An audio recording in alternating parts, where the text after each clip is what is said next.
It is December 1979, and a group of councillors, trade unionists and interested Glaswegians are standing by the banks of the Clyde as a statue is unveiled in front of Customs House.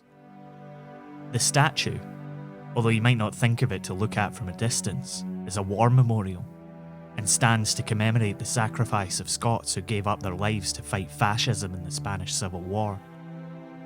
These were people, both men and women, who went to Spain to take on General Franco's nationalist forces as part of the international brigades. There were thousands of people from all across the world who signed up. Many did so because they saw fascism as a disease. Many did so because they were ardent communists who saw a communist republic in Spain as an exciting possibility, provided the nationalists could be run out. This is Scotland, a podcast about history and where we made it. I'm Michael Park. From 1936 to 1939, roughly 2,000 British people went to fight in Spain. A quarter of that number were Scottish, and 134 of those lost their lives in the fighting. Almost half that number were from Glasgow. Not everyone was delighted about the statue, which was a depiction of Dolores Iberian, sometimes known as La Pasionaria, made of fiberglass and scrap iron by Arthur Dooley. Iberian was a prominent Spanish communist, and Glasgow's Tory councillors were nowhere to be seen at the unveiling.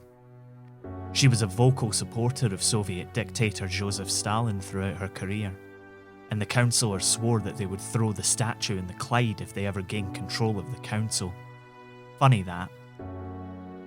On July 19th, 1936, the Passionflower made an address which would inspire thousands of British volunteers to leave their lives and fight as part of the international brigades. Workers, farmers, anti-fascists, Spanish patriots, confronted with a fascist military uprising, all must rise to their feet to defend the Republic, to defend the people's freedoms as well as their achievements towards democracy. Through the statements by the government and the Popular Front, the people understand the graveness of the moment. In Morocco, as well as in the Canary Islands, the workers are battling, united with the forces still loyal to the Republic against the uprising militants and fascists. Under the battle cry, "Fascism shall not pass," the hangmen of October shall not pass, workers and farmers from all Spanish provinces are joining in the struggle against the enemies of the Republic that have arisen in arms. Communists, socialists, anarchists and the Republican Democrats, soldiers and forces remaining loyal to the Republic combined, have inflicted the first defeats upon the fascist foe, who drag through the mud the very same honourable military tradition that they have boasted to possess so many times.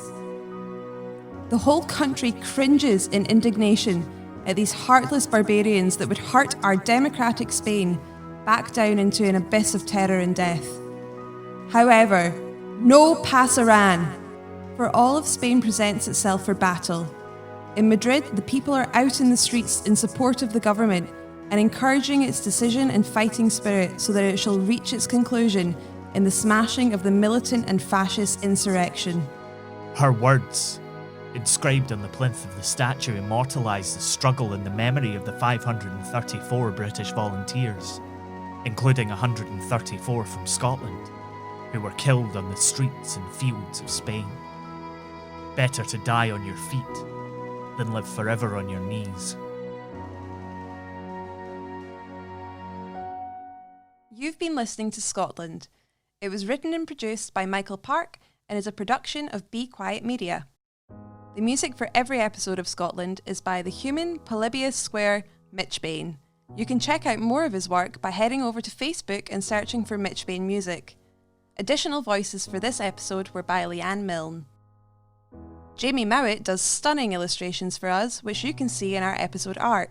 See more in buy prints at Tidlin, that's tidlin.com. Scotland is supported by Chris Lingwood and listeners like you on Patreon. Get involved and chuck us a couple of bucks at patreon.com/Scotland History Podcast.